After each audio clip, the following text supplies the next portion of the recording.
Tu veux devenir streamer? J'ai une mauvaise nouvelle pour toi. Dans 99% des cas, tu risques d'échouer. Tu ne seras ni riche, tu ne seras pas non plus célèbre. Je suis désolé de te l'apprendre. Dans cette vidéo, on va essayer de casser des idées reçues. Alors déjà, on va parler des motivations. Alors, les motivations pour être streamer. Pourquoi est-ce que tu veux devenir streamer? En fait, pour plusieurs choses. Tu peux avoir la reconnaissance, tu peux avoir juste le fait d'être quelqu'un en ligne, tu peux chercher la réussite, la reconnaissance, tu veux vivre de ta passion, tu veux la gloire, tu veux, je sais pas moi, une communauté qui t'entoure, qui crie ton pseudo, qui scande ton pseudo. Mais ouais, voilà. Ou peut-être tout simplement aussi pour l'argent. C'est une possibilité. En fait, en réalité, les choses qu'on ne parle pas beaucoup, c'est l'argent. En fait, sur Twitch, il faut savoir que la moitié de tes revenus repartent à Twitch. C'est-à-dire que c'est de base, on est à 50-50. Tu touches 50 euros, tu touches réellement 25 euros et tu enfiles 25 à Twitch. De plus, il faut que tu payes plein d'autres choses. Tes impôts, l'URSSAF, les taxes. Bon, les taxes, ça vient avec Twitch. Mais voilà, c'est pas le lieu du sujet. En gros, tout ce que tu touches, bah, tu en récupères qu'une toute petite partie. En plus de ça, il va falloir que tu payes d'autres choses. Ton PC, ton matériel, tes abonnements, tes lumières, ta caméra.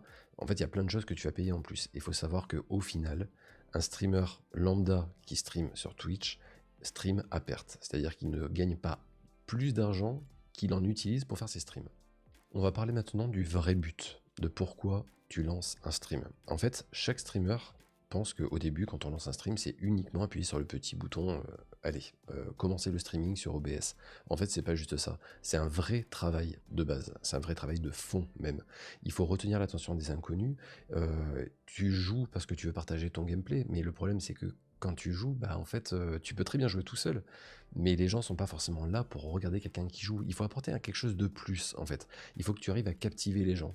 Et ça, c'est pas donné forcément à tout le monde non plus. Tu peux très bien commencer à jouer, être complètement absorbé par ton jeu, sans pour autant interférer avec ton chat. Il y a des gens qui peuvent venir, dire bonjour, et finalement, tu t'apercevras que ton chat, tu le vois que 2, 3, 4 minutes après.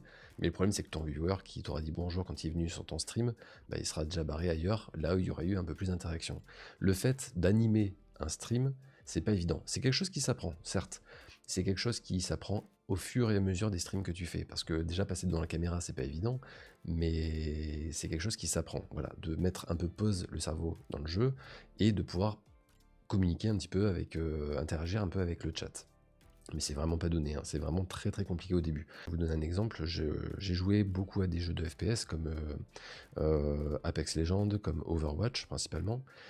Et ce sont des jeux où, en fait, dans lesquels quand tu te jettes dans le jeu, tu t'y jettes complètement parce qu'il faut gérer le son, le bruit, faut interagir avec absolument tout, faut être attention, sinon tu crèves, et si tu crèves, bah, c'est fini, la partie est finie. Donc ça veut dire qu'en gros, si tu gères ta partie mal, bah ton gameplay il va être réduit à néant, ça servira à pas grand chose. Mais le problème c'est que les spectateurs qui sont là, bah, ils vont voir que tu ne joues pas très bien si tu interagis avec le chat. C'est pour ça que je vous dis vraiment que les deux sont intimement liés, mais il faut vraiment faire attention, mais c'est un exercice de style qu'on arrive à choper et qui vient avec le temps. Voilà, donc ça c'est vraiment le vrai but du stream, bah, c'est simplement de pouvoir partager avec une communauté, voire peut-être même d'en créer une. Maintenant, on va passer à une autre partie qui pour moi est certainement la plus importante de la vidéo et de la chose que je voulais vous faire partager, c'est qu'en fait, sur Internet, vous allez avoir des milliers de conseils, mais des milliers de conseils qui sont tous plus nuls, nazes, les uns que les autres.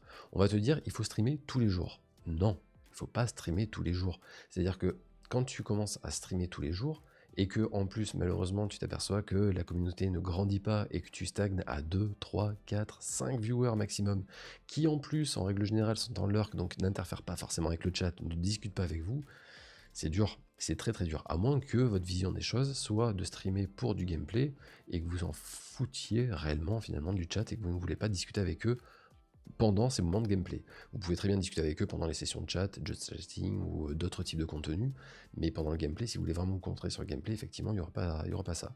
Donc du coup, le fait de revenir sur le stream de tous les jours, non, c'est trop compliqué parce que déjà, souvent les gens qui commencent le stream, ben, en fait, souvent, il y a une autre activité à côté.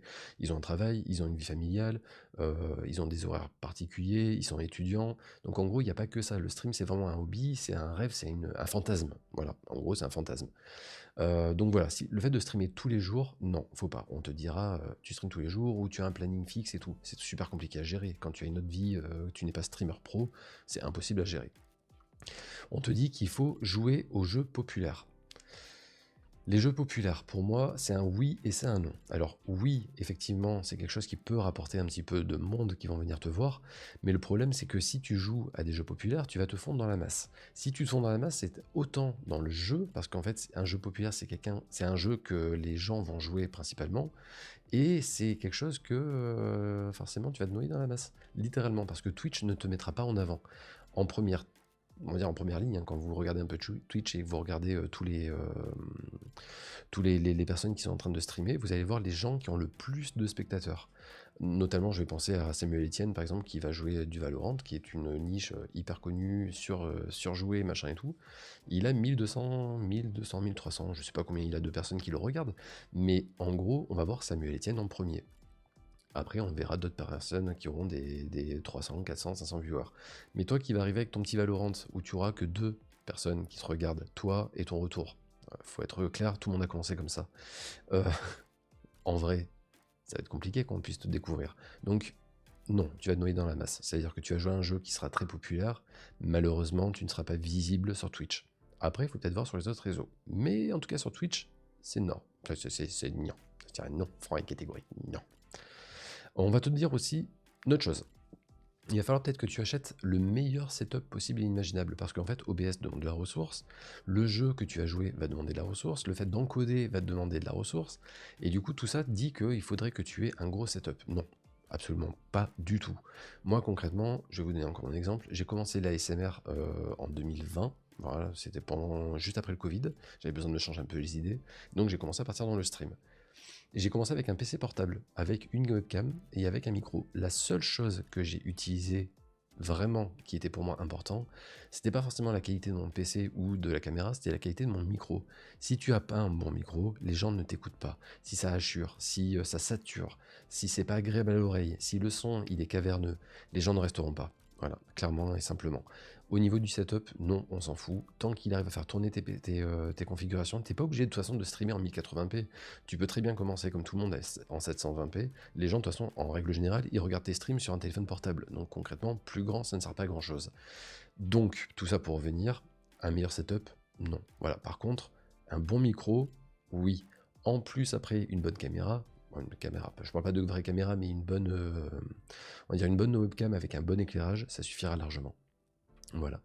On te dira aussi, il faut que tu sois drôle ou il faudrait que tu sois toi.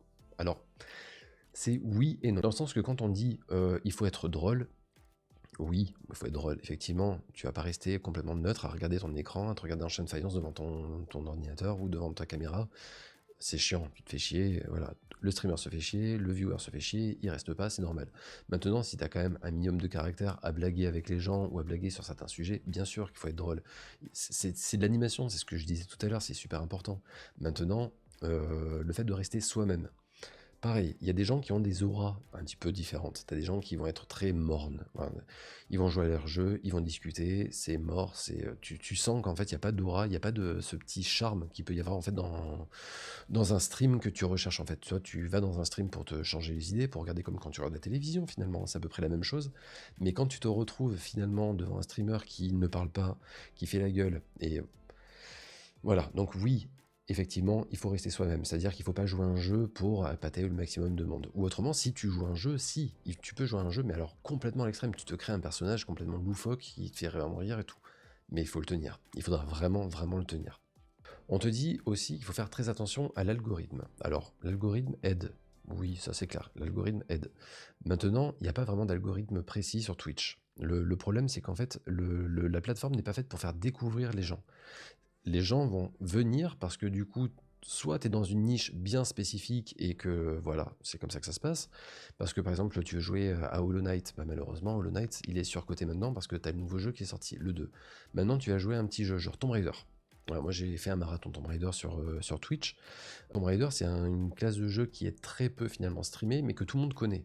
Donc effectivement, c'est une petite niche qui peut marcher. Donc ça reste les jeux d'aventure, Tomb Raider, c'est comme ça que tu peux te faire connaître, donc les gens vont venir, tout ça. Mais maintenant, ce qui va faire venir des gens aussi, ça peut être les autres plateformes. Effectivement, ça peut être YouTube, ça peut être TikTok, ainsi de suite. Mais les gens ont la flemme. C'est-à-dire que s'ils découvrent sur TikTok, ils vont rester sur TikTok. Pourquoi ils viendront sur Twitch ? réellement. Moi, je vais vous donner encore un exemple personnel. Sur YouTube, je fais beaucoup d'ASMR sur ma chaîne. Beaucoup, beaucoup. Vous me connaissez peut-être via cette plateforme-là, via cette catégorie en tout cas. Et le truc, c'est que quand je stream en direct sur YouTube ou sur Twitch, les gens qui sont sur YouTube vont venir sur Twitch parce qu'en fait, ils ont un truc en plus. C'est-à-dire que je les fais venir sur Twitch parce que sur Twitch, il y a des points de chaîne. Et des points de chaîne, ça permet de demander des triggers, ça permet de contrôler mon stream à certains moments, ça permet de mettre des filtres, ça permet de mettre plein de choses. Voilà. Quand tu follow à la chaîne, il y a un son qui peut être très satisfaisant, tout ça. Donc en gros, j'arrive à les faire venir parce que du coup, ils ont un attrait particulier, ils vont gagner quelque chose du fait de venir sur Twitch. Mais dans du gaming, si tu te satisfais finalement de la plateforme sur laquelle tu découvres le créateur, pourquoi tu viendrais sur Twitch? Il y a beaucoup de gens qui l'ont pas, il y a beaucoup de gens qui ont TikTok, il y a beaucoup de gens qui ont YouTube, mais ça suffit largement en fait pour eux. Donc voilà, donc c'est pour ça que l'algorithme, pour moi, je suis pas vraiment d'accord avec l'histoire. Voilà. Et dernière idée reçue, c'est si tu bosses dur, tu réussiras. Oui et non. En fait, c'est pas le fait de bosser dur, c'est d'être constant. C'est-à-dire que je disais tout à l'heure de ne pas streamer tous les jours. Non, effectivement. Mais maintenant, si tu donnes un rendez-vous à des gens, ça marchera un petit peu plus. Parce que les gens, ils savent très bien que le lundi, mercredi, par exemple, Vapeur va streamer. Donc les gens, ils savent que lundi, vendredi, mercredi, ça sera les jours où, en fait, ils viendront sur moi, mais pas forcément chez quelqu'un d'autre. Les autres jours seront priorisés pour la découverte de quelqu'un d'autre, un autre streamer ou n'importe quoi. Maintenant, quand je dis qu'il faut bosser dur, oui, on bosse dur, tu réussiras. Oui, effectivement, le travail paye, ça c'est clair. Mais maintenant, ça ne garantit rien, dans le sens qu'il y a vraiment un facteur chance qui est énormissime sur les réseaux sociaux. On a beau dire, on peut essayer d'écouter tous les gens qui vous donnent tous les prétextes possibles et imaginables pour réussir sur YouTube, pour réussir sur TikTok, pour réussir sur Twitch. C'est pas possible, c'est impossible. C'est-à-dire que le fait de poster tous les jours et tout, ça va aider, c'est certain, c'est certain. Maintenant, il y a un facteur chance qui est obligatoire dans tout ce qui est réseaux sociaux, sur Twitch, sur YouTube, sur TikTok, sur Instagram, sur voilà. Il y a des choses qui fonctionnent, il y a des choses qui fonctionnent pas, c'est sûr. On ne connaît pas réellement l'algorithme parce qu'en fait, il ne le délivre pas réellement, donc en fait, on peut pas savoir. Voilà. Donc le facteur chance, c'est super sympa. Et c'est pour ça que je vous disais que 99% loupe le coche, finalement, au niveau du stream, parce qu'en fait, ce facteur chance est super important. Mais après, voilà, principalement, les gens y croient, ils continuent d'y croire, ils essayent, et ils continuent jusqu'au moment où les gens s'épuisent et ne font plus de contenu parce que finalement, tout le travail qu'ils ont donné, bah, finalement, ne paye pas. Alors maintenant, on va parler des viewers. Je pense que je vais m'attirer les foudres de certains, ceux qui arriveront à cette vidéo, ceux qui arriveront à ce passage particulier pour les viewers. Je suis désolé, mais la majorité des viewers sont pas forcément méchants, mais ils sont ingrats.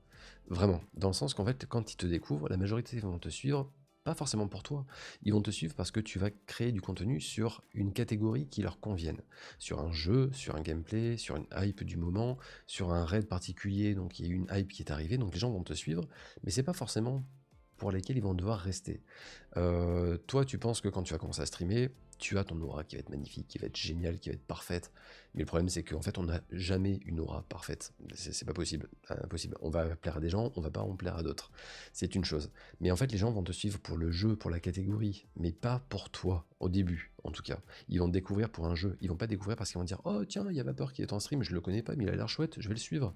Alors, il y a peut-être des trucs comme ça en disant, bah t'as une bonne bouille, peut-être que tu passes bien l'écran et tout, donc les gens ils vont peut-être venir, mais c'est pas pour autant qu'ils vont revenir derrière. Ils vont revenir parce qu'en fait, c'est le type de contenu que tu proposes qui vont leur convenir. Et quand je parle d'ingratitude, c'est du fait que quand tu changes de contenu, de catégorie, bah en fait, les trois quarts des gens ne suivent pas. Je vais encore donner un exemple pour ma part. Comme je disais, je stream beaucoup d'ASMR. C'est comme ça que je me suis lancé dans Twitch, mais j'ai pas envie de faire que ça. Parce que le problème, c'est que quand je fais que de l'ASMR, bah, au bout d'un moment, je m'ennuie. Je vais faire les mêmes triggers, je vais avoir les mêmes discussions, je vais avoir les mêmes rapports avec les gens. La découverte se fait bien, tout, ça marche bien. C'est une niche qui fonctionne bien, même si c'est pour moi, j'appelle ça une niche, parce que ça en est une, vraiment. Je kiffe faire de l'ASMR, j'adore discuter avec les gens, j'adore papoter, me dire que je peux les relaxer, tout ça. Mais si je ne fais que ça, je me fais chier. Donc du coup, moi, mon but, c'est de faire d'autres types de contenus. Donc je fais d'autres types de contenus, je vais faire de l'IRL, je vais faire des balades dehors, je vais faire de la cuisine, je vais faire du gaming, je vais faire du just chatting, je vais faire du réac, je vais faire du dessin, je fais de l'ASMR dessin, de l'ASMR gaming, je fais plein de choses sur ma chaîne. Mais le problème, c'est que quand je sors de mon sentier que tout le monde me connaît, donc l'ASMR, en fait, il n'y a plus personne. C'est-à-dire que de 100, 120, 150 personnes selon les soirs quand je fais de l'ASMR, quand je fais du gaming, on va tomber à 20, 25 personnes, grand max, pour les heures de pointe. Ouais, tu vois, c'est un peu complexe. Donc voilà, c'est pour ça que je dis que les viewers sont ingrats. Ils ne te suivent pas pour toi, ils suivent le contenu. Mais on peut pas leur en vouloir, dans le sens que, en fait, quand tu regardes la télévision, tu vas pas regarder le programme de culture générale sur France 5 à minuit, sachant que tu n'as qu'une seule envie, c'est de regarder finalement le meilleur documentaire sur le plus grand tueur en série du monde, tu vois. Les deux choses, c'est pour ça, je fonctionne de la même manière, c'est-à-dire que je vais regarder un contenu, je vais pas regarder quelque chose. Alors toi, en tant que streamer, tu penses que quand tu vas lancer un stream, tout le monde va courir vers toi parce que ça y est, tu lances un stream. Mais en fait, les gens s'en foutent de qui tu es, ils veulent un contenu qui leur plaise. Et malheureusement, c'est cette niche, cette catégorie, et les viewers ne te suivront pas pour toi, pour ta personnalité. En tout cas, très peu.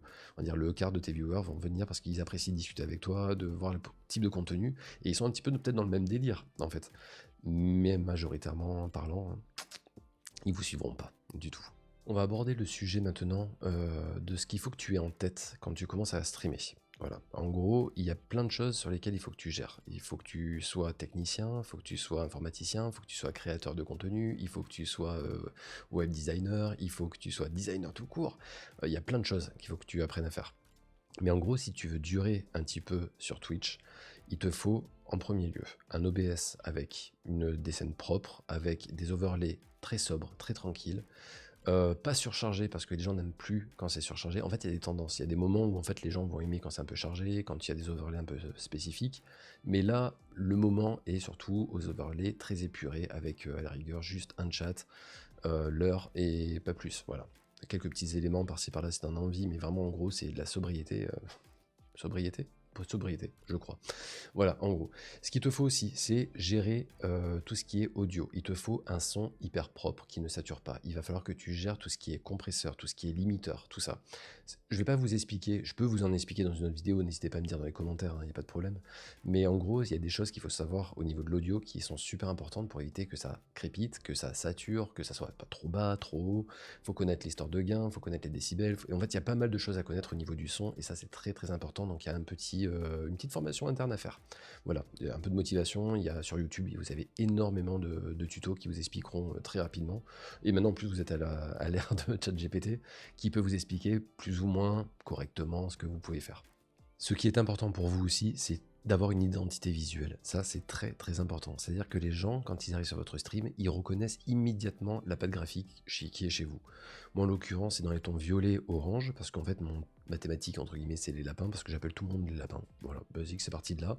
Donc en fait, mes points de chaîne, ce sont des carottes, mes emotes, ce sont des lapins, que j'ai dessiné tout seul, que j'ai fait en live, tout ça. Donc c'était très intéressant, très sympa à faire. Mais voilà, il faut que vous ayez une identité visuelle qui soit propre à vous. Ce qu'il faudra savoir aussi, faire ce qui est vraiment, vraiment pas évident, et je pense que c'est l'un des plus gros points noirs quand on commence à streamer, c'est de savoir parler et communiquer, même quand il n'y a personne. C'est horrible. C'est-à-dire qu'il faut combler les trous, il faut relancer les choses, il faut savoir gérer un rythme de stream. Ce que je peux vous donner comme conseil, par exemple, c'est quand vous faites un gameplay, par exemple sur un jeu d'aventure, donc on revient notamment sur Tomb Raider, en fait, vous commentez vos actions, vous commentez ce que vous faites, pourquoi vous le faites, dans quel but vous le faites, et qu'est-ce que vous comptez faire par la suite. Si c'est un jeu, un FPS, pareil, la même chose. Pourquoi vous prenez cette technique, pourquoi vous passez par ce côté droit, plutôt par le côté gauche. Voilà, en gros, vous expliquez pourquoi. Déjà, ça comble un peu le vide, et ça vous permet en fait d'avoir un rythme quand même assez sympathique. Plutôt qu'un un viewer qui vienne vous voir tranquillement sur le stream et qui vous regarde en train de jouer bêtement avec le regard un peu abasourdi, un peu bebené comme ça sur Overwatch, parce que vous venez de perdre 3 parties, que vous en avez plein le cul et que vous allez... il faut arrêter quoi. Donc voilà, donc en gros, il faut absolument apprendre à parler, c'est super, super, super important. Et surtout intelligiblement aussi, il faut savoir articuler, il faut savoir prendre le temps de parler. Alors, il y a des gens qui vont parler plus vite, des gens qui vont parler moins vite, des gens qui vont être beaucoup plus posés. Selon la tonalité de la voix, si tu as une voix un peu plus grave, tu as envie d'être un peu plus tranquille. Il y a pas mal de choses à gérer quand même au niveau de la voix. Voilà, et dernière chose qui est super importante aussi, c'est le marketing. Tout le monde te dit, j'en ai parlé tout à l'heure de toute façon, il faut aller récupérer les viewers ailleurs. TikTok, mais TikTok n'aime pas. n'aiment pas du tout qu'on récupère des viewers de TikTok et qu'on les ramène sur une autre plateforme, que ce soit Twitch, YouTube.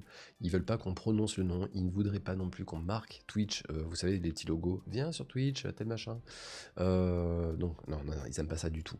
Mais par contre, voilà, il faut quand même que tu fasses du marketing. C'est-à-dire que quand tu fais des vidéos, des shorts ou n'importe quoi, tu essayes de ramener un petit peu ta population vers chez toi sur Twitch, qui sera certainement ta communauté la principale. Faut savoir que Twitch, c'est un petit passage, une petite parenthèse, c'est un peu le dinosaure de tout ce qui est plateforme de streaming, dans le sens que c'est un peu je le vois un peu comme le Facebook, vous voyez. C'est-à-dire que la communauté qui est dessus est quand même ultra saine par rapport à d'autres endroits comme Kik ou d'autres. C'est la première fois que je parle de Kik dans la vidéo d'ailleurs. Mais voilà, c'est une plateforme qui est très saine parce qu'il y a une tolérance qui est zéro, il y a des modérateurs qui sont très fonctionnels, et les gens, il y a des trolls bien entendu, il y a des bot raids qui viennent aussi. Il y a plein de petits problèmes. C'est loin d'être parfait, hein, Twitch. Mais la communauté est quand même très très clean par rapport à d'autres plateformes. Voilà, donc ça c'est sympa. Ce qu'il vous faudra, en dernier lieu, c'est une santé mentale d'acier, mais vraiment d'acier. Il va falloir que vous affrontiez plein de choses. Les chiffres, vos propres chiffres, le nombre de viewers, le nombre de spectateurs, le nombre de vues au final sur votre stream.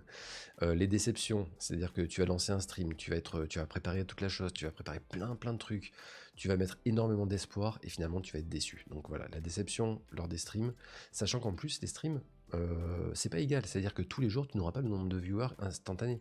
Tu vas commencer à streamer, pendant la première heure tu auras que 2, 3 viewers, grand max. Et au bout d'une heure et demie, tu pourras en avoir 10, 15 et ça va descendre. Et malheureusement, tu as des gens qui vont mettre des compteurs de viewers sur leur stream et il n'y a rien de pire que ça.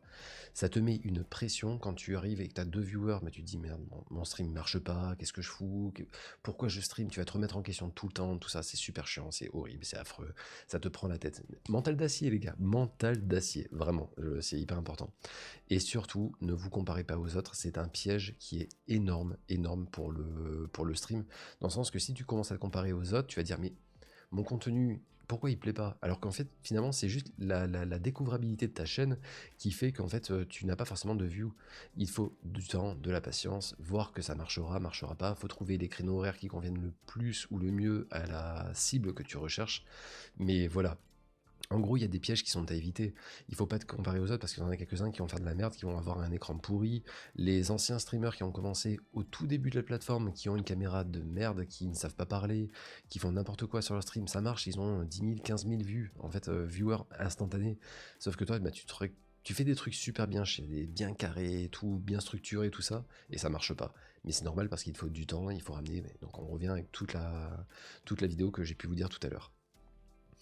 Vous risquez de perdre patience très rapidement, vraiment, parce que le fait de streamer une fois, 2 fois, 3 fois par semaine, et de voir qu'au bout de 1 mois, 2 mois, 3 mois, ça ne change rien, en fait, 3 mois dans la vie d'un streamer, ce n'est rien, c'est que dalle, c'est que chi, c'est niet, rien, nada, c'est rien du tout, c'est une brise, c'est un souffle, c'est quelque chose. Il vous faut vraiment pas mal de temps. J'ai eu, pour vous donner mon exemple, toujours dans le cadre de l'ASMR, j'ai commencé à avoir l'affiliation. Alors, les règles avant, à l'époque, étaient encore un peu plus dures que maintenant. Maintenant, ils ont un peu desserré la vis, mais à l'époque, c'était un peu plus compliqué. Donc, pour avoir l'affiliation, j'ai mis une bonne semaine. Et pour avoir le partenariat, j'ai mis exactement 2 ans. 1 an et demi, 2 ans pour avoir le partenariat. Mais c'est pas évident parce que selon les périodes dans lesquelles tu streams, si c'est pendant les vacances d'été, bah, y a moins de monde. Si tu streams tard le soir, bah, en fait, les gens sont là, mais ça sera toujours les mêmes, donc tu auras une découverte de ta chaîne qui sera encore minime. Si tu viens entre 4h et 5h, tu auras que des jeunes qui viendront, mais ils seront pas là le soir quand tu voudras par exemple faire un stream de 21h à 23h. Voilà, en gros, tu as une patience qui sera mise à rude épreuve, vraiment, croyez-moi. Il y a beaucoup de moments où on doute de stream, on doute de notre productivité, on doute des choses qu'on vous propose, dans le sens que en fait, le fait que les gens ne viennent pas, ne s'abonnent pas, même il y a un côté financier aussi au stream, faut pas se leurrer. C'est-à-dire que moi, je sais que j'ai commencé stream pour partager, pour faire d'autres choses. Je voulais pas nécessairement en fait gagner de l'argent. Et même actuellement, moi, mon but de mes streams, c'est il faut que ça soit autofinancé. Comme je disais, ça coûte de l'argent. Au bout d'un moment, bah, ton matériel meurt. Il faut en racheter. Si tu veux acheter des jeux, voilà. Si tu veux acheter une caméra, tu veux level up ton setup, bah, tout ça, ça sera avec les dons, avec les subs, avec les cheers, tout ça en fait. Mais ça sera autofinancé. J'espère pas gagner beaucoup d'argent, hein, vraiment. Mais surtout, voilà, il faut que tu aies une ligne directrice qui sera super importante pour toi. On va dire c'est la vie réelle avant tout. ta vie réelle à toi. Vraiment, c'est certainement la plus importante, la plus grande ligne directrice que tu puisses avoir. C'est-à-dire qu'il ne faut pas que tu t'oublies pour la création de contenu. Tu n'as pas à culpabiliser si par exemple le mercredi soir c'est un jour de stream, eh ben tu peux pas le faire parce que tu dois sortir avec des copains. Eh ben, va sortir avec tes potes, vas-y, bouge, fais autre chose que streamer. Faut pas que ça soit tout le temps, faut que tu aies quand même une régularité, une constance dans tes streams. Mais il faut pas que ça soit en fait la chose la plus importante de ta vie actuelle. Faut pas que tu oublies tes amis, faut pas que tu oublies ta famille, faut pas que tu oublies tout ça. En fait, en gros, le stream, au début, oui, tu as un objectif, tu vas tout mettre en œuvre pour que ça réussisse, et ça peut réussir. Minimement, il y a peu de chance, mais ça peut marcher.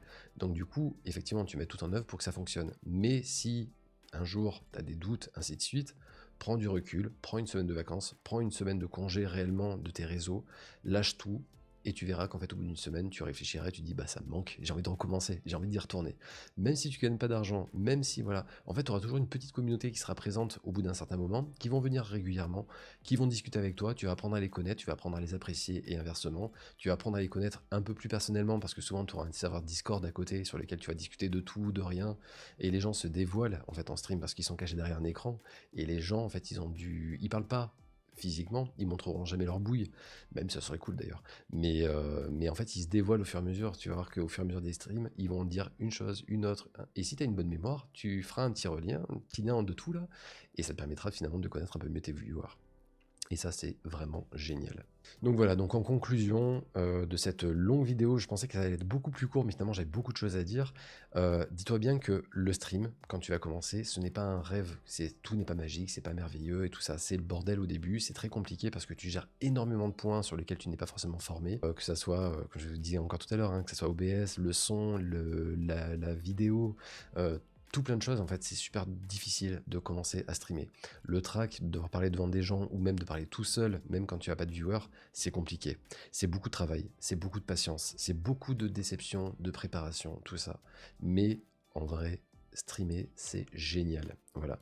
Tu risques de te sentir invisible, tu risques de te sentir seul à certains moments, tu vas douter, tu vas galérer, tu vas faire plein de choses, mais continue, vraiment continue. Mon but de la vidéo, c'est pas forcément de te détruire l'envie de streamer, c'est juste de te remettre un petit peu sur la terre ferme, de remettre les pieds sur la terre ferme en disant que tu as très peu de chances de réussir, de devenir un streamer professionnel comme Amine a pu sortir dernièrement, là, depuis quelques mois. Non, c'est pas comme ça, c'est-à-dire que tu streams, essaie de savoir pourquoi tu streams. Est-ce que tu streams pour la bonne raison? Est-ce que tu veux t'éclater? Est-ce que tu veux partager simplement des bons moments? Est-ce que tu veux juste te faire un petit pécule à la fin du mois? 100, 200 euros, ça peut être franchement déjà énorme pour certains. Donc en vrai, voilà, essaie de savoir pourquoi tu streams. Ça sera possible, voilà, si tu ne vises pas trop haut. Et si tu vises trop haut, eh ben, franchement, je te souhaite bon de courage, je te souhaite plein de bonnes choses, et j'espère sincèrement que tu réussisses. Voilà, c'est vraiment le truc principal. Et je crois que j'en ai fini pour cette petite vidéo, qui finalement ne termine pas forcément avec une note très négative. Hein, on est d'accord. Voilà. Sur ces petites paroles, vous connaissez le principe. Si vous avez bien aimé la vidéo, n'hésitez pas à liker, à vous abonner à la chaîne, à écrire un petit commentaire, à booster la vidéo si c'est possible. Et voilà, c'est tout ce que j'ai à vous dire. À très vite. Ciao.